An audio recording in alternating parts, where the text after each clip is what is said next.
아줌마, 혹시 하나님을 파시나요?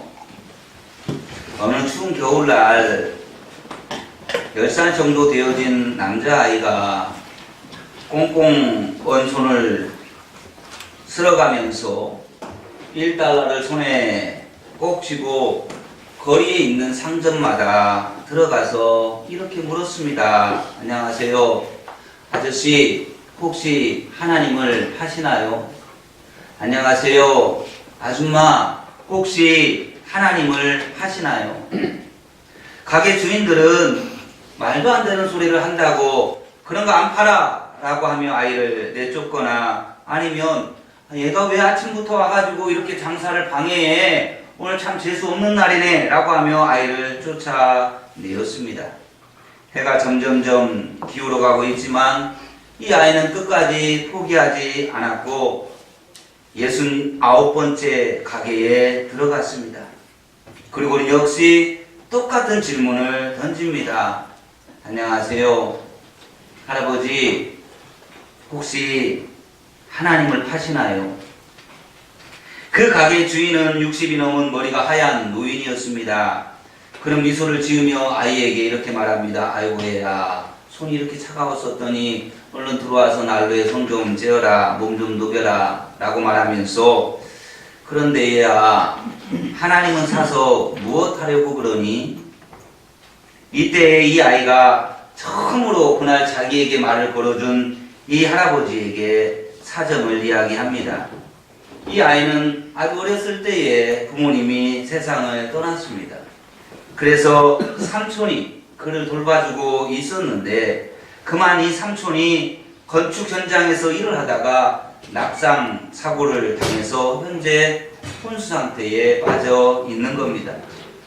그런데 이 삼촌을 치료하던 의사가 이 아이에게 하는 말이 애야, 삼촌을 살려줄 사람은 삼촌을 구해줄 것은 오직 하나님밖에 없다라는 말을 했던 겁니다. 그래서 이 아이는 의사가 해준 그 말 그대로를 듣고서 하나님을 그 어떤 병도 고칠 수 있는 신기한 물건 정도로 생각을 했던 것입니다. 그래서 이 아이는 의사에게 자신이 하나님을 꼭 사오겠노라 라고 말을 하면서 1달러, 자기가 가지고 있는 모든 재산인 1달러를 손에 들고 가게를 찾아다니고 있었던 것입니다. 그런 아이의 말을 듣고 노인은 눈시울이 붉어졌습니다. 그리고는 이 아이에게 물었습니다. 그래, 그러면 네가 가지고 있는 돈은 얼마나 되니? 라고 물으니 이 아이가 꽁꽁은 그 손으로 그 1달러를 내보이면서 저에게는 이 1달러밖에 없습니다. 부끄럽게 그 손을 내미는 이 아이에게 노인이 이렇게 말합니다. 마침 잘 됐구나. 이 하나님은 딱 1달러거든. 그러면서 이 아이의 돈을 바꿔서 가게 선반에 있던 하나님의 키스라고 하는 음료수를 하나 꺼내서 이 아이에게 건네주며 이렇게 말했습니다. 얘야, 여기 있단다. 이 하나님을 마시면 삼촌이 금방 나을 거야. 아이는 이 할아버지가 건네준 그 음료수를 받아들고 품에 안고 기뻐하면서 쏜살같이 병원으로 뛰어갔습니다. 그리고 병원 중환자실에서 의식도 없이 누워있는 그 삼촌을 향하여서 삼촌, 제가 하나님을 사왔어요. 이제 삼촌은 나을 수 있을 거예요. 라고 말을 합니다. 다음날 세계 최고의 의료 전문가들이 전용 비행기를 타고 이 작은 도시의 그 병원으로 몰려왔습니다. 그리고는 이 아이의 삼촌의 상태를 진찰하고 그리고 이 세계 최고의 의사들이 몇 번의 수술을 거듭한 결과 이 삼촌은 죽음의 위협을 떠나서 점차 몸이 호전되어 갔습니다. 그리고 어느 정도의 시간이 흐르고 이 삼촌은 몸이 다 나아서 퇴원하게 되었습니다. 그런데 퇴원할 때 받아든 치료비 고지서를 받아보고 깜짝 놀랐습니다. 이 삼촌의 진료비는 천문학적인 금액이 나온 겁니다. 그런데 이 금액을 모두 다 어떤 억만장자가 지불한 것으로 되어 있었기 때문입니다.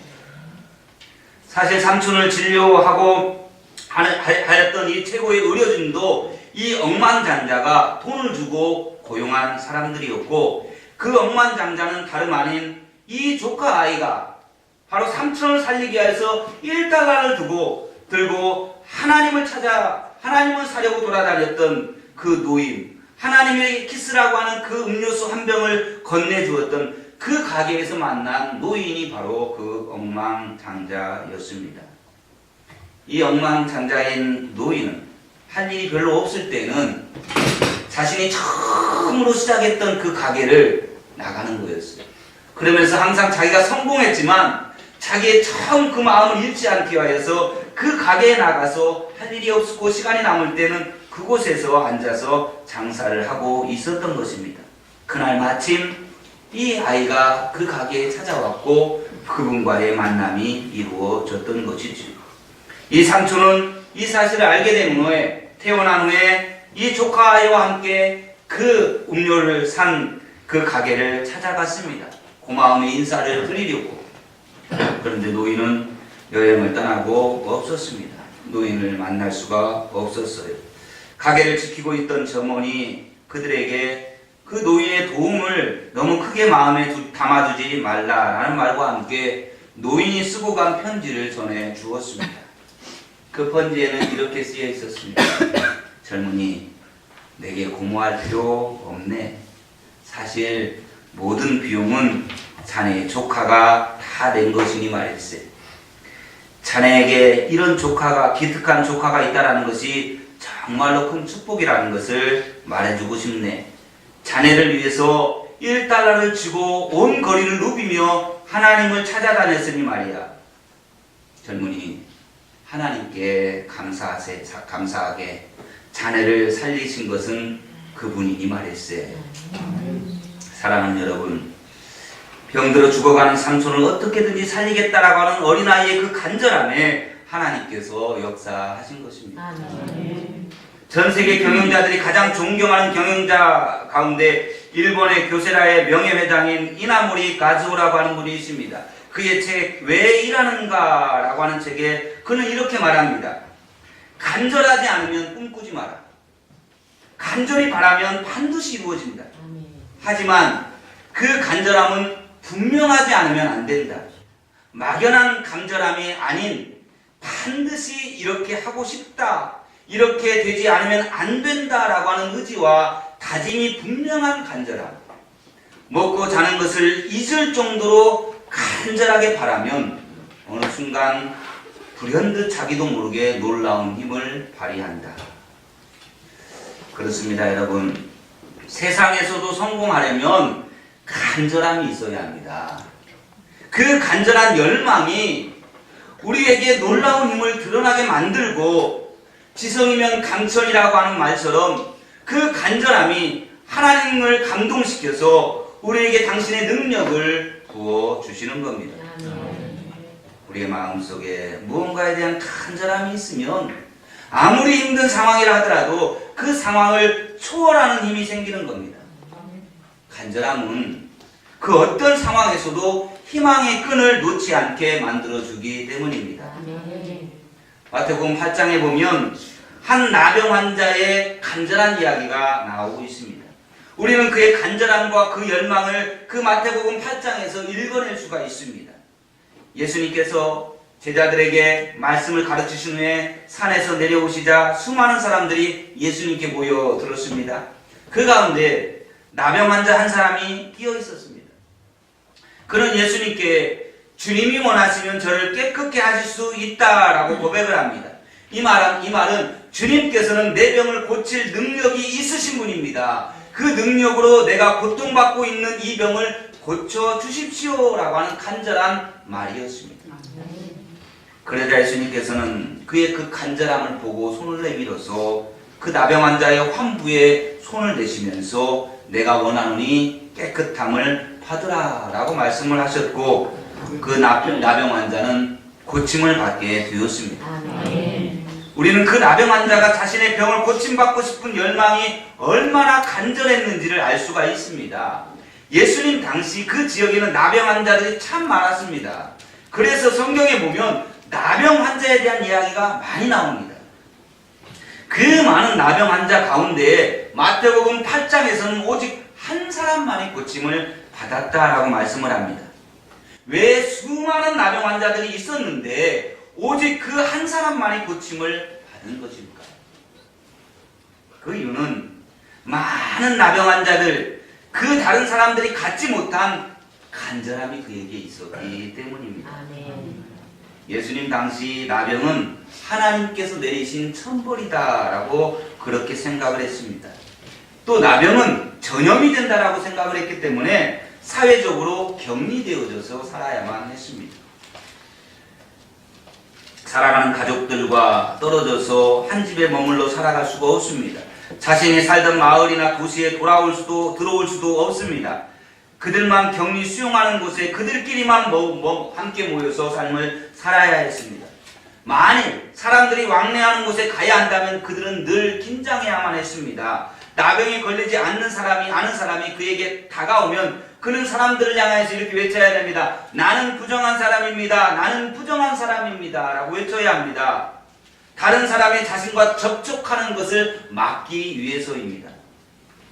그토록 그들은 사회적으로 격리되어졌을 뿐만 아니라 어쩌면 사회적으로 매장당한 사람들이었습니다. 만일 나병에 걸린 사람이 자신이 나병 환자라는 사실을 알리지 않고 사람들 틈바구니에 있다가 그러다가 발각이 되어지면 그는 돌에 맞아 그 즉시 죽임을 당해야만 했습니다. 그런 시대적 상황에서 많은 사람들이 예수님의 주변으로 몰려드는 그때에 예수님께로 온다는 것은요, 자신의 생명을 내놓은 겁니다. 자신의 생명을 내놓고 예수님께 다가온 겁니다. 자신이 예수님을 만나겠다라고 하는 나는 부정한 사람입니다라고 크게 외치고 그래서 사람들이 그를 불쌍히 여겨서 예수님 앞으로 데려다 준 것이 아니다라는 겁니다. 길을 열어준 것이 아니에요. 그는 아무도 몰래 예수님 가까이에 왔습니다. 그리고 예수님 앞에 와서야 예수님께 자신이 나병 환자이니 나를 깨끗하게 해달라고 요청을 합니다. 만일에 예수님께서 손을 내밀어서 그를 깨끗하게 해주시지 않았다면 그는 그 자리에서 돌에 맞아 죽어야만 될 상황입니다. 그 나병 환자가 죽을 수도 있는 상황에서 그렇게 예수님께 찾아와서 자신을 깨끗하게 해달라고 요청할 수 있었던 힘은 바로 그 안에 있는 고침받고 싶어하는 그 간절함 때문이었다라는 것입니다. 아멘. 병으로 고생하는 사람 가운데 어느 한 사람인들 그 고생스러운 병을 끝까지 안고 가겠다라고 생각하는 사람이 있겠습니까? 말씀드린 것처럼 예수님 시대의 나병으로 인해서 고통당하며 살아가는 사람들이 많았습니다. 그런데 왜 그 한 사람만이 예수님을 찾아와서 고침을 받은 것입니까? 다른 나병 환자들도 고침받고 싶은 열망은 분명히 다 있었을 것입니다. 그러나 그 열망이 얼마나 간절했느냐의 차이가 있는 것입니다.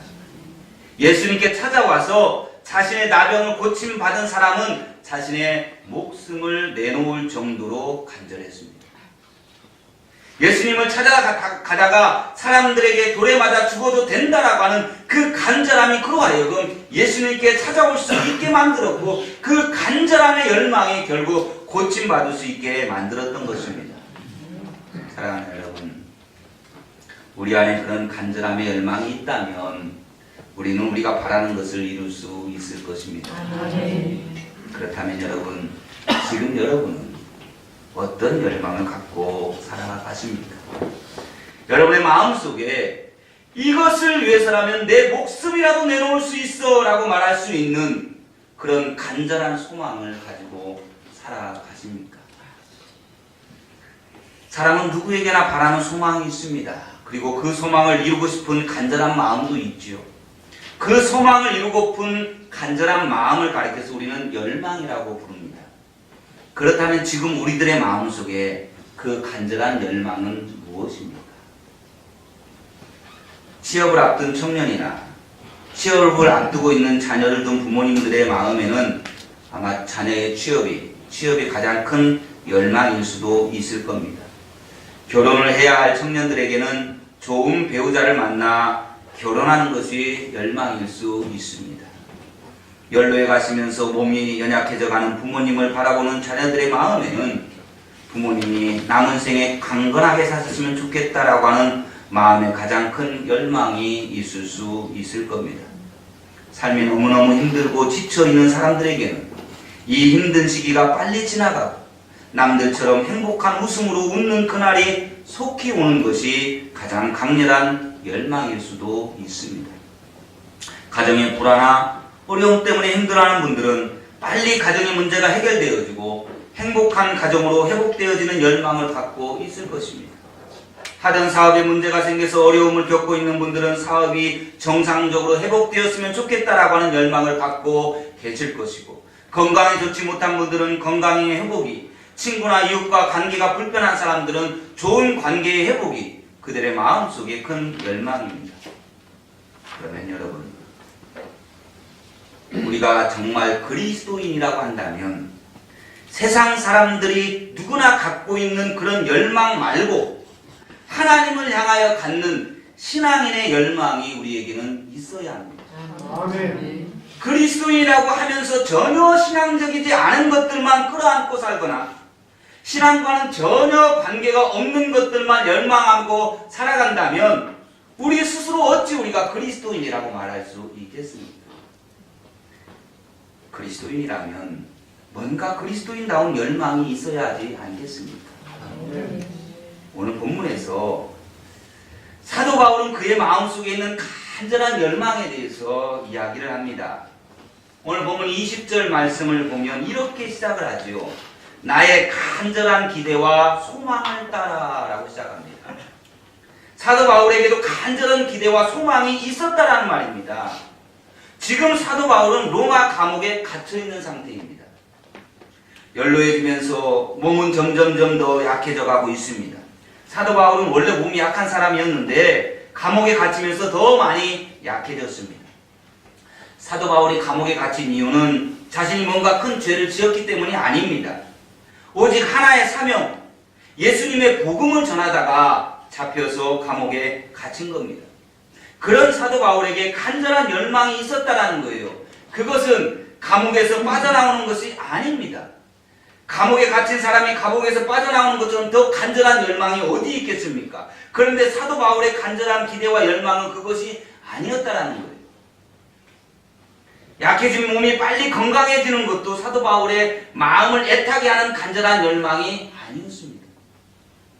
몸이 약하고 병으로 고통받는 사도 바울에게는 그것이 열망이 아니었어요. 그의 평생에 가지고 있었던 가장 큰 열망, 그것은 자신의 모습을 통해서, 자신의 삶을 통해서 자신이 전하고 있는 그리스도가 존귀하게 되는 것이었습니다. 그는 감옥에서 죽는 것도 두렵지 않았습니다. 병이 점점점 심해져 가서 몸이 고통스러운 것도 전혀 개의치 않았습니다. 사람들이 저거 봐라 저거 봐라 복음 전한다라고 하면서 감옥에 갇혀가지고 저 험난한 꼴을 당하고 있지 않느냐라고 손가락질하고 비아냥거리는 것도 전혀 문제 삼지 않았습니다. 그의 마음속에 갖고 있는 간절한 열망, 그가 표현한 간절한 기대와 소망은 오직 자신의 몸에서 그리스도가 존귀하게 되는 것이었습니다. 자신을 통해서 그리스도가 존귀하게만 된다면 죽는 것도 두렵지 않다라는 겁니다. 아니, 죽어서 그리스도께서 존귀함을 얻으신다면 기꺼이 그 죽음의 길을 선택하겠다라는 것입니다. 그것이 사도 바울의 믿음이었습니다. 자신이 살아가는 목표는 그리스도께서 자신을 통해서 존귀하게 되는 것이고, 그런 목표를 향해 달려가다가 자신의 죽음에 이른다 하더라도 바로 그 삶의 끝자락에서 그리스도께서 존귀함을 얻으신다면 자신은 죽음을 맞는 그 순간에도 행복할 것이다 라는 고백입니다. 이것이 사도 바울의 진심을 담은 마음입니다. 사도 바울은 평생을 그렇게 산 사람입니다. 그는 우리가 누구나 갖고 있는 그런 세상적 열망에 자신의 삶을 내던지지 않았습니다. 그의 눈은 오직 하늘을 향해 있었고 그의 마음은 십자가에 고정되어 있었습니다. 그래서 그는 오직 주님의 복음을 위해, 주님의 영광을 위해서 일평생 헌신하며 삶을 살았던 겁니다. 여러분, 사도 바울도 인간입니다. 그에게 왜 인간적인 욕망이나 인간적인 기대가 하나도 없었겠습니까? 그에게도 사람들에게 칭찬받고 인정받고 싶은 욕구가 분명 있었을 거예요. 남들처럼 이름 날리며 성공하고 출세하고 싶은 마음도 있었을 겁니다. 그도 몸이 힘들고 지치면 쉬고 싶은 욕망도 있었을 거고, 고통과 고난의 길이 아닌 형통과 평안의 길을 가고 싶은 마음도 간절했을 것입니다. 그런데 그의 그런 모든 욕망은 그가 배설물처럼 여긴다라고 말합니다. 자신이 가진 더 큰 열망이 있기 때문이다라는 겁니다. 바로 그게 하나님의 영광을 위해서 삶을 살아야 한다라는 바로 그 열망 때문에 그렇습니다. 그는 그 거룩한 열망에 사로잡혀서 인간적인 사람들이 누구나 가지고 있는 인간적 열망을 다 내려놓을 수가 있었다라는 말씀입니다. 그가 그런 열망을 가질 수 있었던 이유가 무엇일까요? 오늘 본문 21절에서 그 답을 우리에게 주고 있습니다. 그는 이렇게 고백합니다. 이는 내게 사는 것이 그리스도니 죽는 것도 유익함이라. 사도 바울은 그의 마음과 삶의 중심에 그리스도를 모시고 살았습니다. 자신의 마음에 그리스도께서 임재해 계시기에 자신이 마음으로 느끼는 모든 것이 그리스도를 위한 것이어야 한다라고 생각을 했던 것입니다. 자신의 사고 속에 그리스도께서 주인으로 역사하고 있기 때문에 자신의 생각과 판단이 모두 그리스도를 위한 것이어야만 했습니다. 자신의 삶에 그리스도를 주인으로 모셨기 때문에 삶의 모습 속에서 그리스도의 모습이 드러나야만 했던 것입니다. 자신의 생명이 그리스도의 안에 있기 때문에 내 자신이 숨쉬고 살아있는 그동안 자신은 온전히 그리스도의 것임을 알았던 것입니다. 그래서 사도 바울은 오직 그리스도라고 하는 이 마음으로 평생을 살아간 것입니다. 자신의 생명도, 자신의 생각도, 자신의 마음도, 자신이 살아가는 삶에도 그리스도가 주인이기에 주인이신 주님께서 원하신다면 무엇을 하든지 그건 전혀 문제가 되지 않았습니다. 자신의 생명을 불러간다 하신다 할지라도 그 생명이 주님의 것이기 때문에 주님께 영광이 되어지고 주님께 유익함이 된다면 기꺼이 자신의 생명을 주님을 위해서 내놓을 수 있었던 겁니다. 바로 이게 사도 바울의 믿음입니다. 사랑하는 여러분, 그런데 이 믿음이 사도 바울만의 믿음이어야 되겠습니까? 이 믿음이 오직 사도 바울만이 가지고 있는 믿음이어야 되겠습니까? 우리는 그 믿음을 가지면 안 되는 것입니까? 사도 바울에게 주신 사명과 우리의 사명이 다르고 사도 바울의 삶과 우리의 삶이 다르다 할지라도 믿음의 방법과 가치는 동일한 겁니다. 하나님께 최고의 가치를 두고 하나님을 사모하는 열망으로 살아간다면 우리도 사도 바울과 같은 고백을 하며 그런 믿음을 소유하게 될 줄로 믿습니다. 우리에게서 점점점 믿음의 가치가 힘을 잃어가고 있는 이유가 뭘까요? 무엇 때문에? 우리 안에 신앙적 열망, 우리 안에 있는 간절한 열망이 점점점 식어가고 있는 걸까요? 삶이 여유롭고 편안해지면서 신앙적 열망은 점점점 식어가고 있습니다. 세상살이에 너무 바쁘게 움직이다 보니까 신앙의 행복을 느낄 신앙적 감각이 점점 무뎌져 가고 있습니다. 신앙적 감각이 무뎌지다 보니까 적당히 세상과 타협하면서 내 자신이 영적으로 메말라 가고 있다라고 하는 사실조차도 느끼지 못합니다. 세상에 널려있는 수많은 세상의 것들에 우리의 마음을 다 빼앗기다가 보니까 주님 아니면 안 됩니다. 나에게는 오직 주님뿐입니다. 라고 고백했던 그 첫사랑의 감격이 점점 사라져가고 있습니다. 첫사랑의 감격을 잊어버리면서 예배에 대한 열정도 찬양하는 열정도 기도하는 열정도 점점 사라지고 있습니다. 세상적인 것에 마음 빼앗기고 세상의 것에만 너무나 집중한 채 삶을 살아가다 보니 세상적으로 풍요로워짐은 얻을 수 있었지만 우리의 영혼이 메말라서 가버렸다라는 사실조차도 깨닫지 못하고 살아갑니다.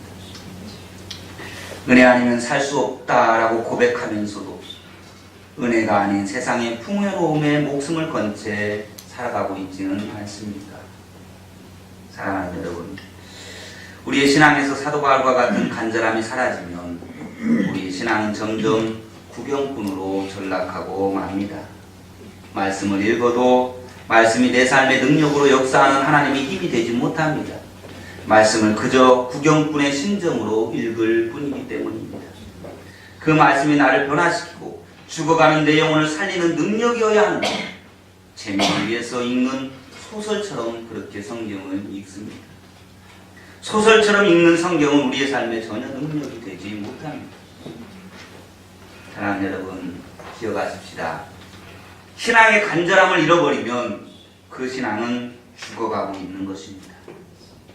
간절함으로 가득 찬 신앙의 열망을 잃어버리면 우리는 살아있으나 죽은 자와 다르지 않습니다.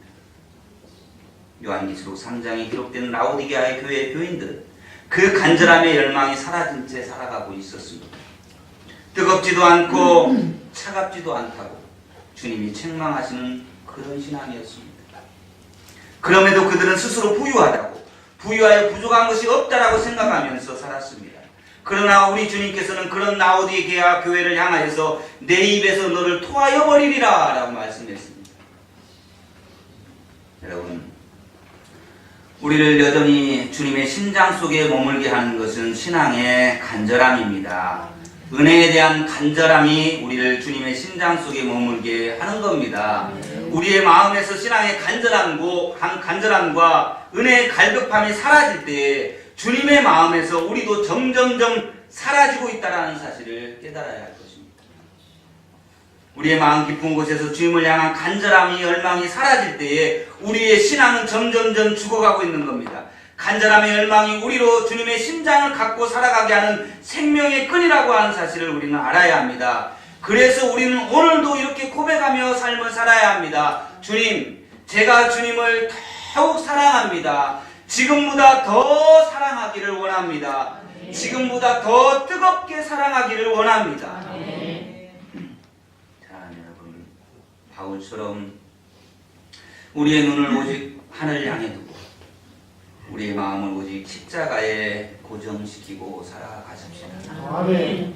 내가 살아가는 목표도 그리스도께서 존귀하게 되는 것이고 그런 목표를 향해 달려가다가 내가 죽음에 이른다 하더라도 바로 그 삶의 끝자락에서 그리스도께서 존귀함을 얻으신다면 죽음을 맞는 그 순간도 행복함을 누릴 수 있는 그러한 믿음을 소유한 그런 신앙의 길을 걸어가시길 주님의 이름으로 축원합니다. 우리 이 시간에 함께 기도하는 시간을 갖겠습니다. 주님,